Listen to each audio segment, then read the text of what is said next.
যে জামাতকে আওয়ামী লীগ একটা বিশেষ সময়ে একটা বিশেষ উদ্দেশ্যে নিষিদ্ধ করেছিল। সেই নিষেধাজ্ঞা প্রত্যাহারের আবেদন করেছিল জামাত ইসলামী।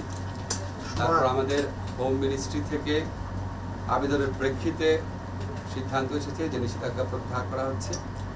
আমাদের আইন মন্ত্রণালয়ের কাছে পাঠানো হয়েছে ভেটিংয়ের জন্য। ভেটিং মানে হচ্ছে টেকনিক্যালিটিস দেখা, নিষেধাজ্ঞা প্রত্যাহারের যে কাগজটা আছে সেখানে শব্দ চয়ন ঠিক আছে কিনা, ভাষা চয়ন ঠিক আছে কিনা, আইন অনুযায়ী কিনা। আমাদের আইন মন্ত্রণালয়ের এই ক্ষেত্রে কোনো নীতিগত সিদ্ধান্ত নেওয়া বা না নেওয়ার অবকাশ নেই। এখন আপনারা বলতে পারেন যে জামাতের নিষেধাজ্ঞা প্রত্যাহারের ব্যাপারে স্বরাষ্ট্র মন্ত্রণালয় যে সিদ্ধান্ত নিয়েছে সেটার প্রেক্ষাপটটা কি। আপনারা সবাই জানেন যে আমাদের সমাজে কিছু মহল থেকে বহু বছর যাবৎ জামাত ইসলামীকে নিষিদ্ধ করার দাবি, বহু বছর যাবৎ। আমি ঠিক বেঠিক ওখানে যাচ্ছি না। আওয়ামী লীগ কখনোই এটা করে নাই, কখনোই করে নাই। 15 বছর ক্ষমতা আছে, কখনোই করে নাই। তারপর তারা এমন একটা বিশেষ মুহূর্তে এটা করেছে, যেটা তখন ছাত্র জনতার বিপ্লব চলছিল, গণ অভ্যুত্থান চলছিল। তারা এই ছাত্র জনতার গণ অভ্যুত্থানকে সন্ত্রাসী কর্মকাণ্ড, জামাত, বিএনপি, জঙ্গিদের সন্ত্রাস এইভাবে আখ্যায়িত করে এই আন্দোলনকে নির্মমভাবে দমন করার চেষ্টায় রত ছিল। নির্মমভাবে দমন করার চেষ্টায় রত ছিল, এটা বহু প্রমাণ আপনারা বহুভাবে পেয়েছেন। এবং আমাদের স্বরাষ্ট্র মন্ত্রণালয়ের পক্ষ থেকে পরীক্ষা করে দেখা হয়েছে তারা যে সন্ত্রাসী হিসাবে জামাত, বিএনপি, জঙ্গিকে আখ্যায়িত করেছিল, ওই ন্যারেটিভের পার্ট হিসাবে তারা জামাতকে সন্ত্রাসী সংগঠন হিসাবে হঠাৎ করে ঘোষণা করে একটা প্রজ্ঞাপন জারি করে। আমরা তো আওয়ামী লীগ যে ছাত্র জনতার গণবিপ্লবকে সন্ত্রাসী কর্মকাণ্ড বলতে চেয়েছে, সেই ন্যারেটিভের পার্ট তো আমরা হতে পারি না। আমরা মনে করি আওয়ামী লীগ কোনো নীতিগত অবস্থান থেকে জামাতকে নিষিদ্ধ করে নাই।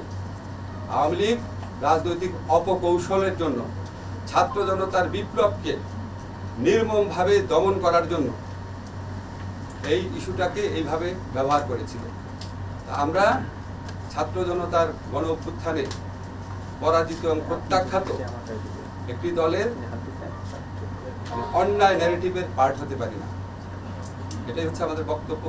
এবং আমাদের স্বরাষ্ট্র মন্ত্রণালয় থেকে তারা পরীক্ষা নিরীক্ষা করে দেখেছে, আওয়ামী লীগের পক্ষ থেকে ছাত্র জনতার গণবিপ্লবকে যেভাবে সন্ত্রাসী কর্মকাণ্ড আখ্যায়িত করা হয়েছিল, জঙ্গি কর্মকাণ্ড আখ্যায়িত করেছিল, এটার পার্ট হিসাবে জামাতকে নিষিদ্ধ করা হয়েছিল, এই ন্যারেটিভটা সত্যি না। সেটা ছাত্র জনতার বিপ্লব ছিল।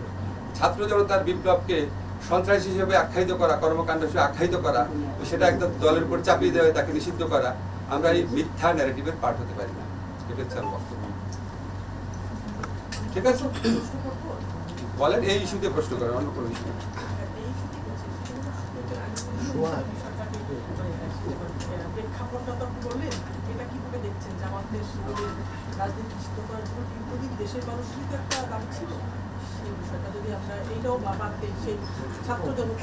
দেশের কোন মানুষের দাবি ছিল? আপনি বলেন, আপনি তো প্রশ্ন করছেন কোন মানুষের দাবি ছিল। আমি তো বলছি কিছু মানুষের। কাদের দাবি ছিল? কাদের দাবি ছিল আপনি বলেন। আপনি তো সাংবাদিক, আপনি জানেন কাদের দাবি ছিল। না না না, ওই সময়টা বাদ দিয়ে জামাত ইসলামকে আগে নিষিদ্ধ করার দাবিটা কাদের ছিল? কোন দলের ছিল? আওয়ামী লীগের নিষিদ্ধ করার দাবি ছিল। আওয়ামী লীগ 15 বছর ক্ষমতা ছিল, করে নাই কেন? তার মানে তো তাদের বদ মতলব ছিল। 15 বছর তারা ক্ষমতায় ছিল, তারা তাদেরই সহযোগী সংগঠন বিভিন্ন মহল থেকে তারা এই ধরনের দাবি তুলেছে। আবার আমরা অতীতে দেখেছি আওয়ামী লীগ জামাতকে সাথে নিয়ে 1986 ইলেকশনে গেছে, 1988 সংসদে একসাথে পদত্যাগ করেছে। একসাথে পদত্যাগ করার পর একসাথে মতিউর রহমান নিজামী, প্রয়াত মতিউর রহমান নিজামী সাহেবের সাথে আওয়ামী লীগের সভাপতি সাংবাদিক সম্মেলন করেছেন। বলেছেন উনি শুধু আওয়ামী লীগের লিডার না, উনি সকল বিরোধী দলের নেতা। পরবর্তীকালে জামাত যখন প্রেসিডেন্সিয়াল নির্বাচনে জয়লাভ করার জন্য আওয়ামী লীগের পদপ্রার্থী জামাতের আমির গোলাম আজমের কাছে দোয়া চাওয়ার জন্য গিয়েছেন। 1996 আন্দোলনে জামাতকে নিয়ে অংশ নিয়েছেন। আমরা সর্বশেষ নির্বাচনী পত্রপত্রিকায় রিপোর্ট পাচ্ছিলাম জামাতকে ইলেকশনে আনার একটা প্রক্রিয়া চলছে। তারপরে যখন আওয়ামী লীগের বিভিন্ন মহল থেকে এই ধরনের দাবি করা হতো এবং আওয়ামী লীগ যখন আবার এই দাবিটা পূরণ না করতো, আমার পার্সোনাল ওপিনিয়ন হচ্ছে এটা আওয়ামী লীগ জামাতকে চাপে রেখে তাদের কথা মতো চলতে বাধ্য করার একটা প্রক্রিয়া হিসেবে নিয়েছে। আওয়ামী লীগের রাষ্ট্রীয় ক্ষমতায় দোর্দণ্ড প্রতাপে ছিল, কখনোই নিষিদ্ধ করে নাই। যখন ছাত্র জনতার বিপ্লবে যখন আওয়ামী লীগের প্রায় পরাজিত এবং পরাভূত হওয়ার মতো অবস্থা হয়েছে, তখন আপনার এই পুরা বিপ্লবটাকে, পুরা অভ্যুত্থানটাকে সন্ত্রাসী কর্মকাণ্ড আখ্যায়িত করে অবাধে দমন নিপীড়ন চালানোর একটা পর্যায়ে জামাতকে নিষিদ্ধ করেছে। সেটা তো আর কোনো নীতিগত অবস্থান হতে পারে না। স্যার, আমি যে অবস্থায় ছাত্র জনতার গণঅভ্যুত্থানে সরকার পালিয়ে গেছে, পাবলিক পারসেপশন আছে, অনেকে মনে করে যে আওয়ামী লীগকে নিষিদ্ধ করা দরকার। তো এই ব্যাপারে আপনারা কি চিন্তা করেন? আপনি দেখেছেন আমাদের অ্যাটর্নি জেনারেল অফিস থেকে যখন আওয়ামী লীগকে নিষিদ্ধ করার একটা দাবি উঠেছে হাইকোর্টে, সেই অফিস থেকে এটা প্রতিবাদ করা হয়েছে, এটা বিপক্ষে দাঁড়িয়েছে। ব্যক্তিগতভাবে আমি মনে করি কোনো রাজনৈতিক দলকে নিষিদ্ধ করার পক্ষে আমি না, আনলেস আপনার যদি একটু সুশক্তভাবে জঙ্গি তৎপরতা, রাষ্ট্রবিরোধী তৎপরতা, কোট আন করে যে বিভিন্ন পলিটিক্যাল পার্টি রেটরিক হিসাবে ইউজ করে, সেটা না। সত্যিকার অর্থে সেরকম থাকলে তাও প্রচণ্ড সততার সাথে তদন্ত করে দেখে হয়তো এটা করা যেতে পারে। জেনারেল রুল হিসাবে আমাদের সংবিধানে সংগঠন করার স্বাধীনতা আছে। আওয়ামী লীগ বাংলাদেশের স্বাধীনতা সংগ্রামে নেতৃত্ব প্রদানকারী দল, বিভিন্ন গণতান্ত্রিক সংগ্রামে এই দলটার অবদান ছিল। গত 15 বছর তারা যা করেছে সেটা তাদের ঐতিহ্যের সাথে যায় না, সেটা মুক্তিযুদ্ধের চেতনার সাথে যায় না। তারা বাংলাদেশের ইতিহাসে বর্বরতম এক ফ্যাসিবাদ কায়েম করেছিল। এই কর্মকাণ্ডের জন্য ব্যক্তিগত দায় থাকতে পারে, লিডারদের সামষ্টিক দায় থাকতে পারে, আর দল হিসাবে ব্যক্তিগতভাবে আমি বলছি, দল হিসাবে আওয়ামী লীগ মানে নিষিদ্ধ করা দল হিসাবে মনে হয় না সমীচীন হবে। স্যার, আমি একটা প্রশ্ন করতে চাই। স্যার, আওয়ামী লীগ যখন ক্ষমতা ছিল তখন তারা একটা দলকে সন্ত্রাসী সংগঠন করতো। এখন আওয়ামী লীগ ক্ষমতায় নেই, এখন অনেকে আওয়ামী লীগকে সন্ত্রাসী সংগঠন বলে বিভিন্ন রকম সাম্প্রতিক হত্যা জড়িত। আসলে সন্ত্রাসী সংগঠন, কি ধরনের সংগঠনকে সন্ত্রাসী সংগঠন বলা হচ্ছে? কি ধরনের, এটা তো আপনি মানে খুবই জটিল টেকনিক্যাল কোয়েশ্চেন করেছেন। এটা একটা বিশেষজ্ঞ পর্যায়ে মতামত ছাড়া বলা সম্ভব না। তবে আমি মনে করি, ধরেন যারা বাংলাদেশের অস্তিত্বে বিশ্বাস করে না, সার্বভৌমত্বে বিশ্বাস করে না, বাংলাদেশের আপনার যে আমাদের যে গণতান্ত্রিক রাজনীতি সেটাকে নস্যাৎ করতে চায়, আমাদের বাংলাদেশে আমাদের মুক্তিযুদ্ধের চেতনা যেভাবে আমি চেতনা বুঝি, ডেমোক্রেটিক বৈষম্যহীন শোষণহীন সমাজ, এটাকে ধ্বংস করার জন্য যারা আপনার সিস্টেম্যাটিক্যালি মানে তাদের সশস্ত্র একটা সংগ্রাম করে, একদম প্রাইমারি চিন্তা করে আপনাকে বলছি। তবে আমি মনে করি যে মানে মতামত প্রকাশের স্বাধীনতা যত অবাধিত রাখা যায় ততই ভালো। স্যার, একটা প্রশ্ন ছিল।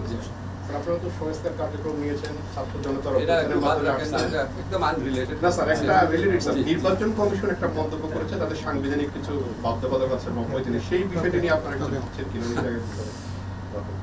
নির্বাচন কমিশন আপনার নির্বাচন কমিশনের প্রথম তাদের রিয়েলাইজ করা উচিত তাদের সাংবিধানিক বাধ্যবাধকতা কি ছিল।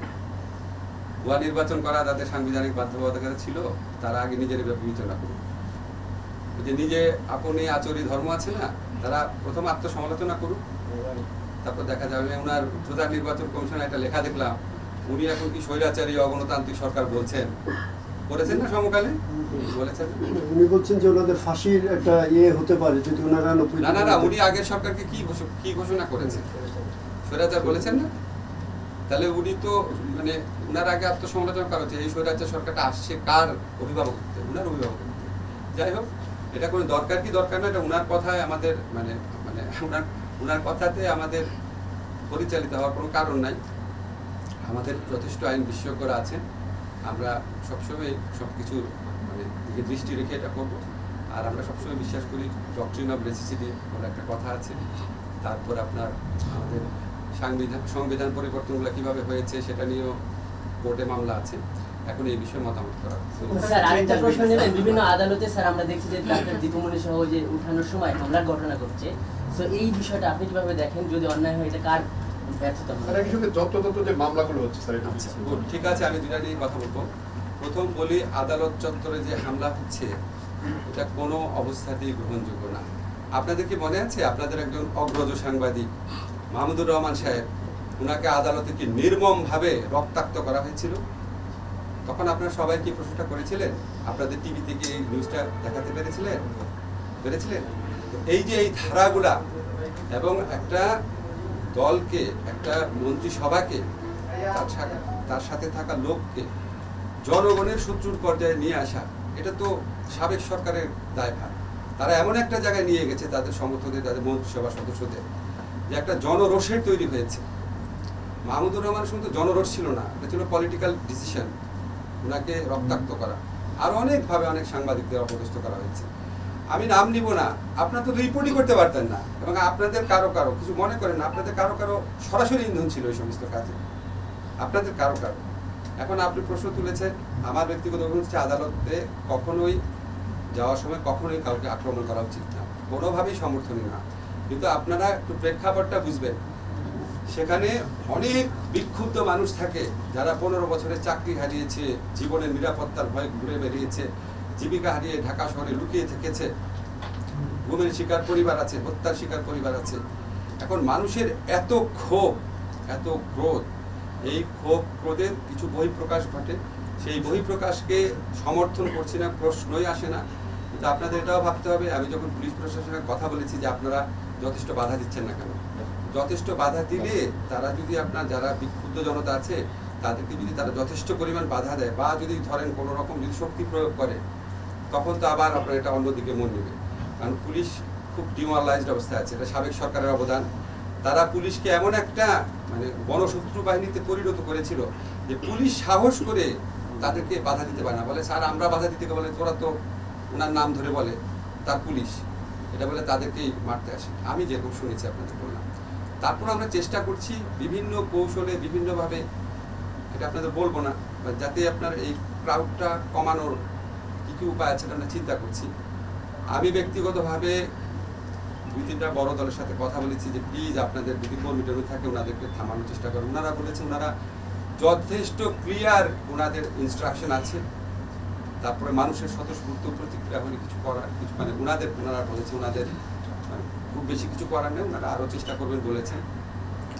আর মামলার কথা যদি আপনারা বলেন যে এখানে আপনার ব্যক্তিগতভাবে কেউ যদি মামলা করে, ধরেন আপনার সন্তান মারা গেছে, ধরেন পুলিশের গুলিতে, আপনার সন্তান যদি পুলিশের গুলিতে মারা যায় আন্দোলন করতে গিয়ে, অনেকের সন্তান তো মারা গেছে, 1000 জন মানুষ মারা গেছে, তার মধ্যে অর্ধেকই তো আপনার মানে অর্ধেকেরই তো আপনার পিতা আছে, মানে ওই বয়সী ইয়েরা মারা গেছে, শিশু মারা গেছে।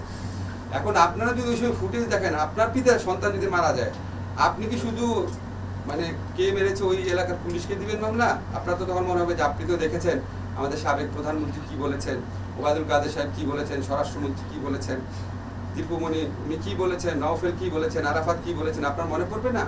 এখন আপনি যদি ওনাদের বিরুদ্ধে মামলা দেন, রাষ্ট্রের কোনো অধিকার নাই আপনাকে মামলা করার, আপনি মামলা করতে পারবেন না বলার। আমার একটাই করণীয় আছে, আমাদের পুলিশের কাছে মামলা হলে পুলিশ তদন্ত করবে, তদন্ত করে সুস্পষ্ট তথ্য না পেলে পুলিশ ডিসচার্জ করে দিবে। আদালতে যদি মামলা দেয়, আদালত তদন্তপূর্বক এফআইআর নিতে বলবে। আমরা আমাদের যেটুকু করার যে তদন্ত কাজে বা বিচার কাজে, সেখানে আমরা ডিউ প্রসেস বজায় রাখার আপ্রাণ চেষ্টা করব। এটা আপনাদের প্রতি আমার কমিটমেন্ট, ডিউ প্রসেস বজায় রাখার চেষ্টা করব। এখন আমরা তো আর আদালতে হস্তক্ষেপ করতে পারি না, আমরা আদালতকে ফেসিলিটেট করব যাতে আদালত ডিউ প্রসেস বজায় রাখতে পারে। আমি এমনকি এমনও শুনেছি কিছু কিছু জায়গাতে আদালতের উপরও আপনার চাপ আছে। এখন আপনি মানে স্থানীয় পর্যায়ে একজন খুব কুখ্যাত সন্ত্রাসী যার অত্যাচারে 15 বছর মানুষ অতিষ্ঠ ছিল, তারা চায় যে এক্ষুনি তার বিরুদ্ধে মামলা নেওয়া হোক। আদালত তার সাধ্যমতো চেষ্টা করে এই সমস্ত চাপ এড়ানোর জন্য। আমরা কেউই আপনার মনে করেন না যে আমরা চেষ্টা করছি না, আমরা চেষ্টা করছি, আরও চেষ্টা করব। এগুলি সমর্থনীয় না, জেনারেলি এগুলি সমর্থনীয় না। এই ইস্যু নিয়ে স্যার একটা কথা, সাকিব আল হাসানের বিরুদ্ধে একটা মামলা হয়েছে, এটা নিয়ে স্যার ক্রিকেটের যিনি স্টার, যিনি যেহেতু দেশ বিদেশে আলোচনা হচ্ছে, এটা আপনাদের নজরে এসেছে? এটাও তো আওয়ামী লীগই শুরু করেছিল, ঠিক না? আপনার আমিনুল যে ফুটবলার, সাকিব তো আর বাংলাদেশ রাষ্ট্রের জন্য কিছু বয়ে আনে নাই, সাকিব নিজে অনেক কিছু অর্জন করেছে। আমিনুল তো বাংলাদেশ রাষ্ট্রের জন্য পুরস্কার বয়ে এনেছিল না? জাতীয় দলের ক্যাপ্টেন ছিল। আমিনুলকে যেইভাবে অত্যাচার করা হয়েছে, তখন কি আপনার প্রশ্ন করেছিলেন? আমিনুলকে জেলে ভরা হয়েছে, সাকিবের বিরুদ্ধে মামলা হয়েছে। তারপরও আমরা, এটা পুলিশ প্রশাসনের ব্যাপার, আমরা যতটুকু বলার চেষ্টা করেছি। মামলা হওয়া বা এফআইআর হওয়া মানে তো গ্রেফতার না। আমার বিশ্বাস আমাদের মানে স্বরাষ্ট্র মন্ত্রণালয় থেকে উদ্যোগ নেওয়া হবে যাতে কেউ অতি উৎসাহিত হয়ে গ্রেফতার না করতে যায়, বুঝছেন না? আর মানে আপনি যদি কম্পারেটিভ ফিচার যতগুলো আপনারা প্রশ্ন করেছেন, সব কিছুর জন্মদাতা হচ্ছে আওয়ামী লীগ। আমি কি বাড়িয়ে বলছি? সব কিছু কোনটা কোন এক্সাম্পল চান?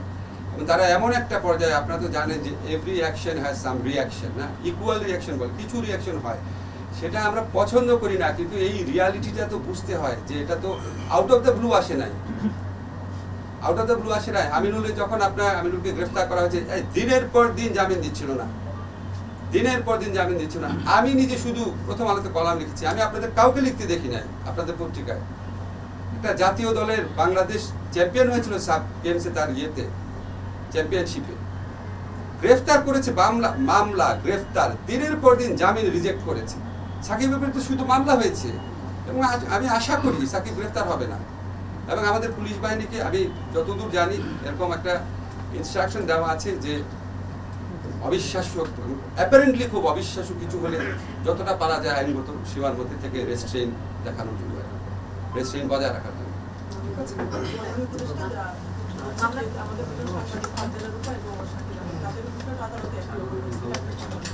এটা আলাদা করে তো বলার কিছু নাই, তো সবার কথাই বলেছি না। না, সাংবাদিকের বিষয়ে আমি আলাদা করে বলবো কেন? সব মানুষের সমান অধিকার। আদালত প্রাঙ্গণে সাংবাদিক প্রখত হবে না, কেউই হবে না প্রখত। এমনকি আদালত প্রাঙ্গণে যদি আপনি মানে খুনের দায়ে অভিযুক্ত, মানে কি বলবো, অনধিকৃত কোনো ব্যক্তিও যদি গ্রেফতার হয়, তাকেও আদালত প্রাঙ্গণে আক্রমণ করা যাবে না। সাংবাদিকের স্পেশাল প্রিভিলেজ পাওয়ার কিছু নেই আমাদের সংবিধানে। সাংবাদিক অসাংবাদিক কোনো ভাগ করা হয়নি। কেউ কোনো রকম জুলুমের আক্রমণের শিকার হবে না, এটা হচ্ছে আমার কথা। এখানে যেটা দেখা যাচ্ছে যে মামলা গ্রেফতারের পরে তারপরে মামলা হচ্ছে, যেমন এই যে দুজন সাংবাদিকরা আমরা আগে শুনি না যে কোনো মামলা হয়েছে তাদের নামে, গ্রেফতারের পরে দেখলাম যে তাদের নামে এই যে হত্যা মামলা হয়েছে। এই বিষয়টা কি? স্যার, এই যে সারা আপা একটা কথা বলেছেন স্যার, উনি বলেছেন যে মামলার যে ধরন সেগুলো আগের মতোই হচ্ছে এবং এগুলো আসলে শেষ পর্যন্ত টিকবে কিনা, বিশেষ করে পুলিশের করা মামলাগুলো, সেটা নিয়ে উনি প্রশ্ন করেছেন। এবং আগের মতো আপনাদের যে দেখেন, আমি কিন্তু সাংবাদিক সম্মেলন করছি না, আমি তো সাংবাদিক সম্মেলন করবো পরে একদিন। আপনাদের টপিক একটা, বুঝছেন? এখন কোথায় যে যাচ্ছেন বন্ধ করেন তো। আমি সাংবাদিক সম্মেলন করবো, আমাদের আইন মন্ত্রণালয় থেকে কি কি কাজ করা হচ্ছে, কিছু স্টেপস নিব, আপনারা শুনে খুবই খুশি হবেন। একটা স্টেপস মানে বলার লোভ সামলাতে পারছি না। আমরা সর্বোচ্চ গুরুত্ব দিয়ে কিছু মামলা আইডেন্টিফাই করেছি, সেটাতে আমাদের আইন মন্ত্রণালয় থেকে যা যা করার করণীয় ঠিক করেছি, কাজ শুরু করেছি। তার মধ্যে সাগররুটি হত্যাকাণ্ড অন্যতম ব্যাপার। ঠিক আছে, ভালো থেকে।